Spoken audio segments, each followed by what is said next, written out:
क्या शिवलिंग radio active होते हैं? क्या आपको पता है कि जब नासा द्वारा भारत के शिवलिंगों पर कुछ रिसर्च की गई तो क्या निष्कर्ष निकला? क्या आपको पता है उज्जैन से लेकर के शेष ज्योतिर्लिंगों के बीच की जो दूरी है उसके बीच के रहस्य ने पूरी दुनिया को हिला के रख दिया? यदि नहीं तो आपको इस वीडियो में हम बताने वाले हैं। मित्रों, यह वीडियो हमने काफी रिसर्च के बाद तैयार किया है, तो उम्मीद करते हैं कि यह वीडियो आप अंत तक अवश्य देखेंगे। मित्रों, शिवलिंग रेडियो एक्टिव होते हैं, यह बात 100% सत्य है। भारत का रेडियो एक्टिव मैप उठा लें तो हैरान हो जाएंगे। भारत सरकार के न्यूक्लियर रिएक्टर के अलावा सभी ज्योतिर्लिंगों के स्थानों पर सबसे ज्यादा रेडिएशन पाया जाता है। शिवलिंग और कुछ नहीं बल्कि न्यूक्लियर रिएक्टर्स ही तो हैं, तभी तो उन पर जल चढ़ाया जाता है ताकि वो शांत रहें।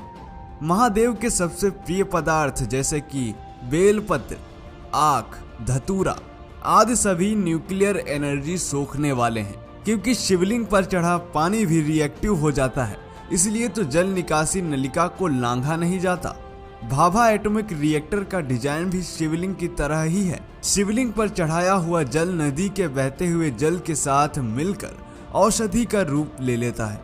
तभी तो हमारे पूर्वज हम लोगों से कहते थे कि महादेव शिवशंकर अगर नाराज हो जाएंगे तो प्रलय आ जाएगी। हमें ध्यान देना चाहिए कि हमारी परंपराओं के पीछे कितना गहन विज्ञान छिपा हुआ है। हमें गर्व होना चाहिए कि जिस संस्कृति की कोख से हमने जन्म लिया है वो तो चिर सनातन है। विज्ञान को परंपराओं का जामा इसलिए पहनाया गया है ताकि वो प्रचलन बन जाए और हम भारतवासी सदा वैज्ञानिक जीवन जीते रहें। आपको यह जानकर आश्चर्य होगा कि भारत में ऐसे महत्वपूर्ण शिव मंदिर हैं जो केदारनाथ से लेकर रामेश्वरम तक एक ही सीधी रेखा में बनाए गए हैं। आश्चर्य यह है कि हमारे पूर्वजों के पास ऐसा कैसा विज्ञान और तकनीक थी जिसे हम आज तक समझ ही नहीं पाए। उत्तराखंड का केदारनाथ, तेलंगाना का कालेश्वरम, आंध्र प्रदेश का कालहस्ती, तमिलनाडु का एकम्बरेश्वर, चिदम्बरम और अंततः रामेश्वरम को 79 डिग्री पूर्व की भौगोलिक सीधी रेखा में बनाया गया है। यह सारे मंदिर प्रकृति के 5 तत्वों के लिंग की अभिव्यक्ति का प्रतिनिधित्व करते हैं, जिसे हम आम भाषा में पंच महाभूत कहते हैं। पंच महाभूत यानी पृथ्वी, जल, अग्नि, वायु और अंतरिक्ष। इन्हीं 5 तत्वों के आधार पर इन 5 शिवलिंगों को प्रतिस्थापित किया गया है। पहले शिवलिंग की बात करें तो श्री कालहस्ती मंदिर में टिमटिमाते दीपक से पता चलता है कि वह वायुलिंग है। दूसरे त्रिवर्णिका मंदिर के अंदरूनी पठार में जल वसंत से पता चलता है कि यह जललिंग है। तीसरे अन्नामलई पहाड़ी पर विशाल दीपक से पता चलता है कि वह अग्निलिंग है।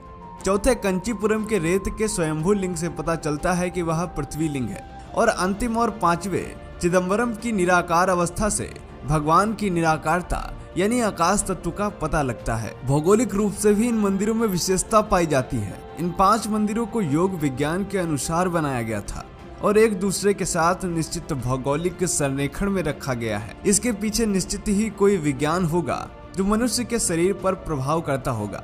इन मंदिरों का करीब 5000 वर्ष पूर्व निर्माण किया गया था।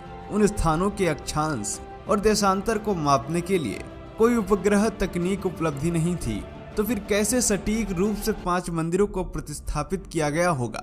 उत्तर भगवान ही जाने। चलिए आपको बताते हैं महाकाल उज्जैन से शेष ज्योतिर्लिंगों के बीच की संबंध की दूरी का रहस्य। मित्रों, उज्जैन से सोमनाथ की दूरी 777 किलोमीटर, उज्जैन से ओमकारेश्वर 111 किलोमीटर, उज्जैन से भीमाशंकर 666 किलोमीटर, उज्जैन से काशी विश्वनाथ 999 किलोमीटर, उज्जैन से मल्लिकार्जुन 999 किलोमीटर, उज्जैन से केदारनाथ 888 किलोमीटर, उज्जैन से त्र्यंबकेश्वर 555 किलोमीटर, उज्जैन से बैजनाथ 999 किलोमीटर, उज्जैन से रामेश्वरम 1999 किलोमीटर, उज्जैन से घृष्णेश्वर 555 किलोमीटर। हिंदू धर्म में कुछ भी बिना कारण के नहीं होता था।